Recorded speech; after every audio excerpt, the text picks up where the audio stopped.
அன்பார்ந்த கடகம் ராசி அன்பர்கள் அனைவருக்கும் வணக்கம்.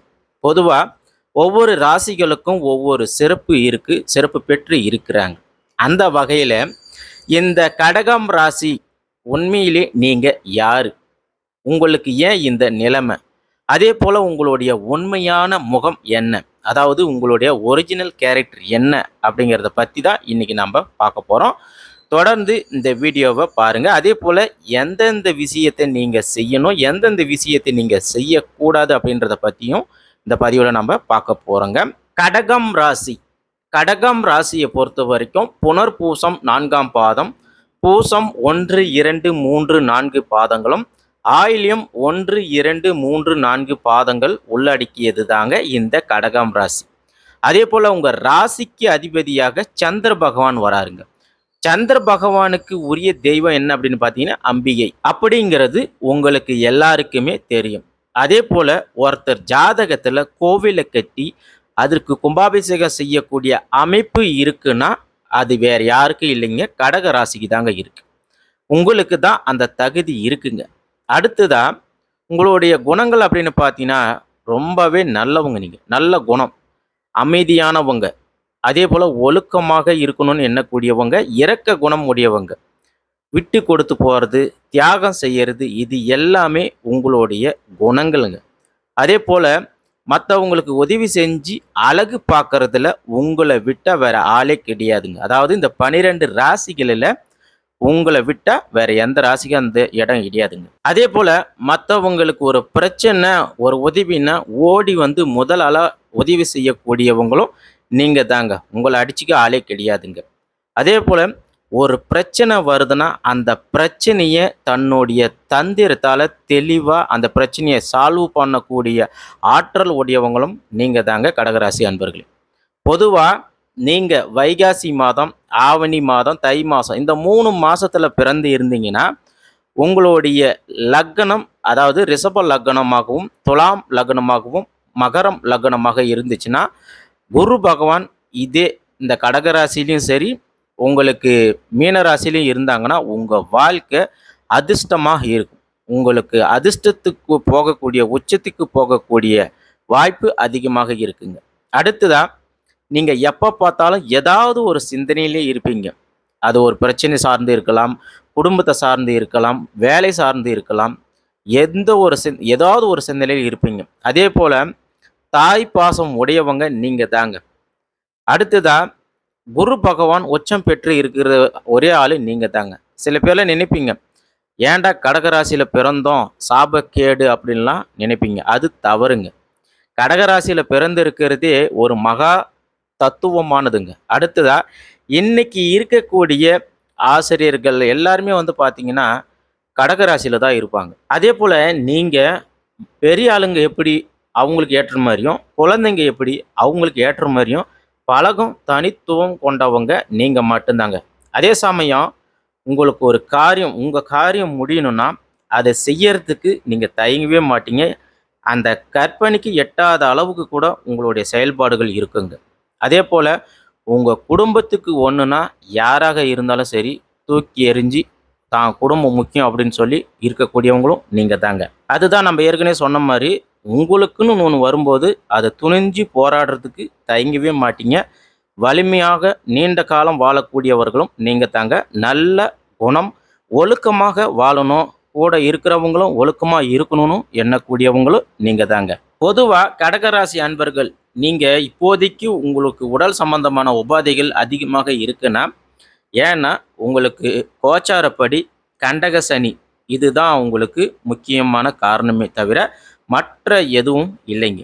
நல்லா புரிஞ்சுக்க, கண்டக சனியால் தான் உங்களுக்கு உடல்நல பிரச்சனைகள் ஏற்படும். அடுத்ததா உங்ககிட்ட இருக்கிறத மற்றவங்களுக்கு கொடுத்து அவங்கள சந்தோஷப்படுத்தி பார்க்கறது உங்களை விட்ட ஆளே கிடையாதுங்க கடகராசிக்காரர்களே. இது உண்மையா இல்லையா கமெண்ட் பாக்ஸில் பதிவிடுங்க.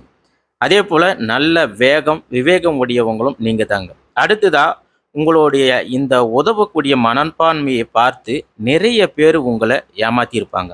இதுவும் உண்மையா இல்லையா கமெண்ட் பாக்ஸில் கமெண்ட் பண்ணுங்க. அதாவது கடகராசிக்காரர்களுக்கு 2வது வீடாக சிம்ம ராசி வருதுங்க.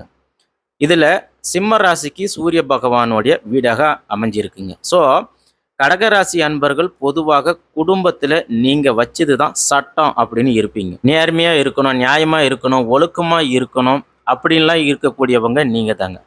அடுத்துதான் 3வது வீடாக வந்து பார்த்தீங்கன்னா கன்னி ராசி வருதுங்க. இதுக்கு அதிபதியாக புதன் பகவான் வரதுனால உங்கள் கூட பிறந்தவங்க கொஞ்சம் புத்திசாலியாக இருப்பாங்க. அதாவது உங்கள் கூட பிறந்த அண்ணன், தங்கை, அக்கா, தங்கச்சி யாராக இருந்தாலும் சரி புத்திசாலியாக இருப்பாங்க. அடுத்ததாக கடகராசிக்கு 4வது வீடாக துலாம் ராசி வருதுங்க. இதுக்கு அதிபதியாக சுக்கிர பகவான் அப்படிங்கிறதுனால உங்களை பொறுத்த வரைக்கும் தாய் மீது ரொம்பவே அதிக பற்று இருக்கக்கூடியவர்களாக நீங்கள் இருப்பீங்க. தாய் உங்கள் மேலேயும் ரொம்ப பற்று அதிகமாக வச்சுருப்பாங்க. 2 பேருமே ஒருத்தர் மேலே பாசம் அதிகமாக இருந்தாலும் விட்டும் கொடுக்க மாட்டீங்க. அதே போல் இந்த உலகத்தில் உள்ள மிக சிறந்த தாய் அப்படின்னு தேடினீங்கன்னா கண்டிப்பாக சொல்கிறேங்க, கடகராசி ஆண்கள் பெண்கள் நீங்களாக தாங்க இருப்பீங்க. தாய்க்கு உதாரணமாக தாய் பாசத்துக்கு உண்மையாகவே எடுத்துக்காட்டாக இருக்கக்கூடியவங்க கன்னிராசிக்காரர்கள் மட்டும்தாங்க. வேற எந்த ராசியுமே கிடையாது. அடுத்ததாக இன்னொரு விஷயம் பார்த்தீங்கன்னா, கடகராசியில் இருந்து 4வது வீடாக சூரிய பகவான் உச்சம் பெற்று இருக்கிறதுனால அப்போ கடகராசி அன்பர்கள் அம்மாகவோ இல்லை பெண்ணாக இருந்தால் உங்களுடைய அம்மா பேச்சை நீங்கள் கேட்கவே மாட்டீங்க. உங்கள் அம்மா என்ன சொன்னாலும் கேட்கவே மாட்டீங்க. ஆனால் பாசம் இருக்கும். ஆனால் அம்மா பேச்சை கேட்கவே மாட்டீங்க.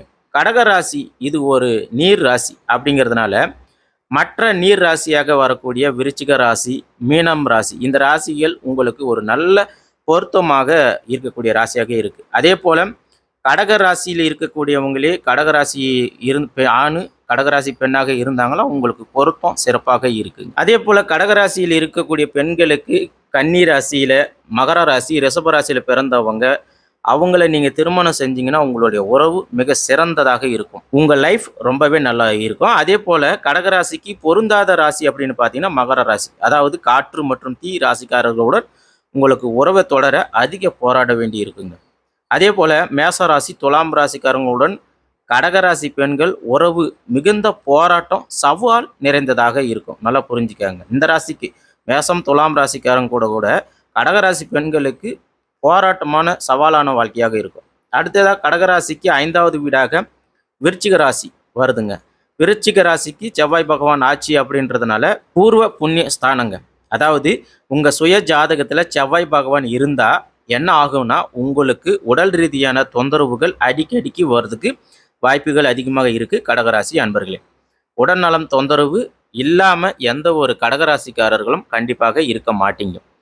அடுத்ததாக கடகராசிக்கு 6வது வீடாக தனுசு ராசி வர்றதுனால இதுக்கு குரு பகவானுடைய வீடாக இருக்குது. அப்போ கடகராசிக்காரர்கள் என்ன செய்யணும்னா உங்களுடைய உடல் நலம் சம்பந்தமான விஷயங்களை நீங்கள் அக்கறை காமிக்கணும். அதே போல் நீங்கள் வெளியில் பேசும்போது, மற்றவங்ககிட்ட பேசும்போது வார்த்தைகளை சரியாக கவனித்து பேசணும், கவனமாக இருக்கணும். ஏன்னா உங்களுக்கு மறைமுகமாக எதிரிகள் எங்கே இருக்கிறாங்கன்னா உங்களுடைய இடத்துல இருக்கிறாங்க, நீங்கள் வேலை செய்யக்கூடிய இடத்துல இருக்கிறாங்க.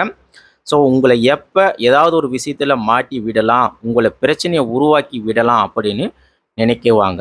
ஸோ கேர்ஃபுல்லாக நீங்கள் எடுக்கணும். ஸோ இதனால தான் உங்களுக்கு உடல் ரீதியாகவும் மன ரீதியாகவும் பிரச்சனைகள் ஏற்பட வாய்ப்புகள் அதிகமாக இருக்குது. அடுத்ததாக கடகராசியில் 7ஆம் வீட்டுக்கு அதிபதியாக மகர ராசி. இங்கே வந்து பார்த்தீங்கன்னா சனி பகவான் ஆட்சி பெற்றிருக்கிறாருங்க. அதே போல் பலமாகவும் இருக்கிறாரு. இதில் இன்னொரு விஷயம் என்னன்னு பார்த்தீங்கன்னா செவ்வாய் பகவான் இந்த இடத்துல வந்து பலம் பெற்று உச்சம் அடைஞ்சு இருக்கிறாருங்க. அப்போ என்னன்னா கடகராசிக்காரர்கள் கூட இருக்கக்கூடிய கணவனாக இருக்கட்டும், மனைவியாக இருக்கட்டும், உங்களுடைய ஆயுள் பலம் அதிகமாக இருக்கும். அதாவது உங்கள் துணையாருடைய ஆயுள் பலம் அதிகமாக இருக்கும். அதே போல் உங்களுக்கு செவ்வாய் பகவான் பலமாக இருக்கிறதுனால கலஸ்திரஸ்தானம் அப்படிங்கிறதுனால உங்களை நல்லா பார்த்துக்கிறவங்க கணவனாகவோ மனைவியாகவோ அமைவாங்க. அதே போல் செவ்வாய் பகவான் ஆதிக்கம் பெற்ற ராசி நீங்களாக இருக்கிறதுனால பொதுவாக கடகராசி பெண்கள், முக்கியமாக சொல்ல போனால் கடகராசி பெண்கள் பாலியல் ரீதியான எண்ணங்கள் உங்களுக்கு அறவே இருக்கவே இருக்காதுங்க. சொன்ன போனால் பாலியல் உறவு அப்படின்ற ஒரு வார்த்தையே நீங்கள் அந்நியமான விஷயமாக நினைக்கக்கூடியவர்கள் நீங்கள் தாங்க. அதாவது கடகராசி பெண்கள் நீங்கள் தான். இது உண்மையாக இருந்தால் கமெண்ட் பாக்ஸில் கமெண்ட் பண்ணுங்க. அதாவது உங்களுக்கு மோஸ்ட்லி திருமணம் அப்படின்றது அரேஞ்ச் மேரேஜாக இருக்கிறதுக்கு வாய்ப்பே கிடையாதுங்க. லவ் மேரேஜாக தான் இருக்கிறதுக்கு 100% வாய்ப்புகள் இருக்குது. அதே போல் உங்ககிட்ட வந்து இந்த பாலியல் ஆசைகள் தேவைகளை வெளிப்படுத்துவது ரொம்பவே கடினமாக இருக்கும். நீண்ட மற்றும் கடினமான முயற்சிக்கு பிறகே அதாவது உங்கள் துணையால் அவர்களுடைய ஆசையை வெளிக்கொண்டு வர முடியுமே தவிர உங்களுக்குன்னு இந்த பாலியல் உணர்வு இருக்கவே இருக்காது. இது உண்மைன்னா நீங்கள் கமெண்ட் பாக்ஸில் கமெண்ட் பண்ணுங்கள். அடுத்ததாக கடகராசிக்கு 8வது வீடாக கும்பம் ராசிங்க. அப்போ கடகராசிக்காரர்களை பொறுத்த வரைக்கும் ஏழ்மையாக தான் இருப்பீங்க. உங்கள் வாழ்க்கையில் நீங்கள் முன்னேறதே பார்த்தீங்கன்னா கொஞ்சம் கொஞ்சமாக படிப்படியாக தான் முன்னேறுவீங்க. அப்படி முன்னேறினாலும் நீங்கள் வீடு, இடம், பூமி, வண்டி, வாகனம் அப்படின்னு எல்லாமே சிறப்போடு தான் இருப்பீங்க. அதை நீங்கள் வருங்கால உங்கள் சங்கதிகளுக்கும் அப்படியே கொடுத்து நீங்கள் அதை பராமரிப்பீங்க. அடுத்ததாக கடகராசிக்காரர்களுக்கு 9வது வீடாக மீனம் ராசி, குரு பகவானுடைய ஆட்சி பெற்றிருக்கக்கூடிய வீடுங்க. அப்போ உங்களுடைய அப்பாவுக்கு நீங்கள் ஒரு வழிகாட்டியாகவும் உபதேசம் செய்யக்கூடியவர்களாகவும் இருப்பீங்க.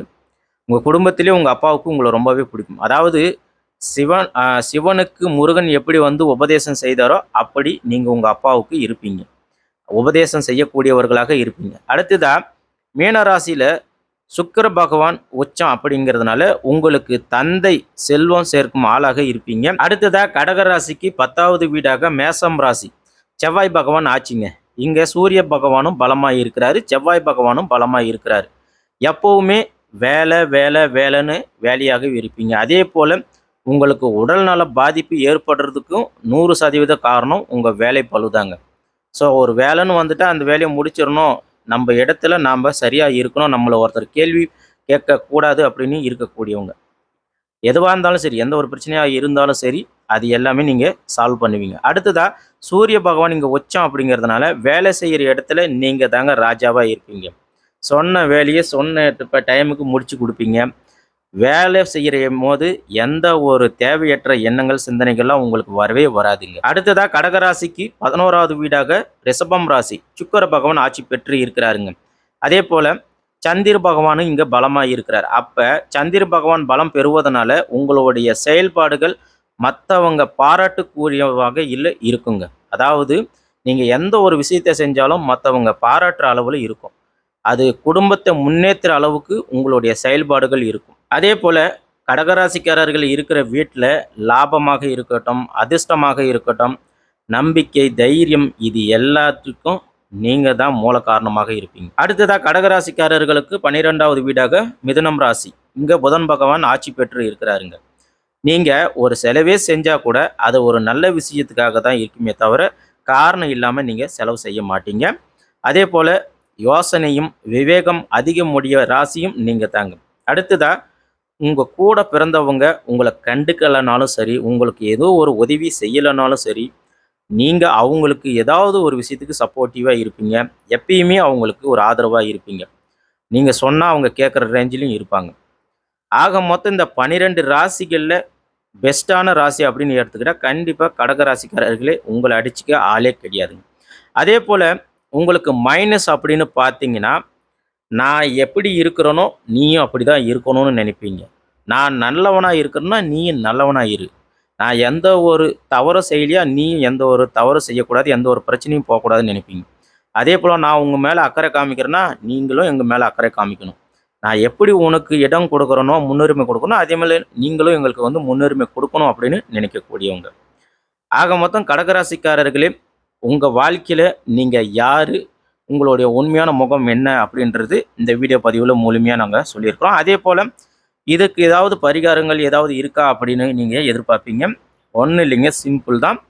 வாரந்தோறும் கடகராசிக்காரர்கள் உங்களுக்கு அதிபதி சந்திர பகவான் அப்படின்றதுனால உங்களுக்கு தெய்வம் அம்பிகை அம்மன்றதுனால நீங்கள் முடிஞ்ச வரைக்கும் சந்திர பகவானுக்கு வெண்பட்டு, கற்கண்டு சாதம் இதெல்லாம் சமர்ப்பித்து நீங்கள் வழிபாடு செஞ்சு வந்தீங்கன்னா உங்கள் வாழ்க்கையில் நல்ல முன்னேற்றம் உண்டாகுங்க.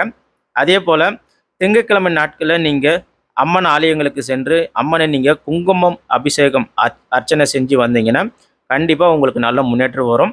அதே போல் சர்க்கரை பொங்கல் நைவேத்தியம் செஞ்சு வழிபாடு செய்யுங்க. உங்களுக்கு எந்த ஒரு பிரச்சனை இருந்தாலும் கண்டிப்பாக அது சால்வ் ஆகும்.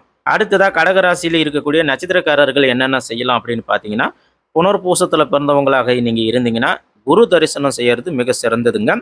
அதே போல் புனர்பூச நட்சத்திரத்தில் பிறந்தவங்க நீங்கள் சனி பகவானுக்கு கருப்பு வஸ்திரம் அணிவித்து அதே போல் நீல நிற மலர்கள் அர்ச்சனை செய்கிறது உங்களுக்கு வாழ்க்கையில் நல்ல ஒரு முன்னேற்றத்தையும் இன்னல்களையும் நீக்குங்க. அடுத்ததாக ஆயிலிய நட்சத்திரத்தில் பிறந்தவங்க நீங்களாக இருந்தீங்கன்னா நீங்கள் 9 நவகிரகங்கள் இருக்கு இல்லையா, அந்த 9 நவகிரகங்களில் இருக்கக்கூடிய புதன் பகவானுக்கு நீங்கள் மறுக்கொழுந்து அர்ச்சனை செஞ்சு வழிபாடு செஞ்சு வாங்க. அதே போல் பச்சை பயிர் அர்ச்சனை நெய்வேத்தியம் செஞ்சு வழிபாடு செய்யுங்க. கண்டிப்பாக உங்கள் வாழ்க்கையில் நல்ல மாற்றங்கள் எண்ணியது எல்லாமே ஈடேறுங்க. அடுத்ததாக ஒரு முக்கியமான விஷயம், சந்திர பகவானுக்கு உகந்த தெய்வத்துலேயும் இன்னொன்று வந்து பார்த்தீங்கன்னா வெங்கடாஜலபதி திருப்பதி ஏழுமலையான். ஸோ நீங்கள் முடிஞ்சிச்சுன்னா ஒரு நாள் அங்கே ஸ்டே பண்ணி எம்பெருமான வழிபாடு செஞ்சுட்டு வாங்க. நீங்கள் எண்ணியது எல்லாமே ஈடேறுங்க. குழந்தை பாக்கியம் முதற்கொண்டு வீடு கட்டுறதாக இருக்கட்டும், தொழில் அமையறதாக இருக்கட்டும், உங்களுக்கு வேலை வாய்ப்பு, கல்வி இது எல்லாமே சிறப்பாக அமையும். ஒரு நாள் அங்கே ஸ்டே பண்ணி நீங்கள் தரிசனம் பண்ணிட்டு வாங்க, வெற்றி நிச்சயம். இந்த வீடியோ பதிவு உங்களுக்கு பிடிச்சிருந்துச்சுன்னா லைக் பண்ணுங்கள், ஷேர் பண்ணுங்கள், கமெண்ட் பண்ணுங்கள். வாழ்க வளமுடன், நல்லதே நடக்கும். நன்றி, வணக்கம்.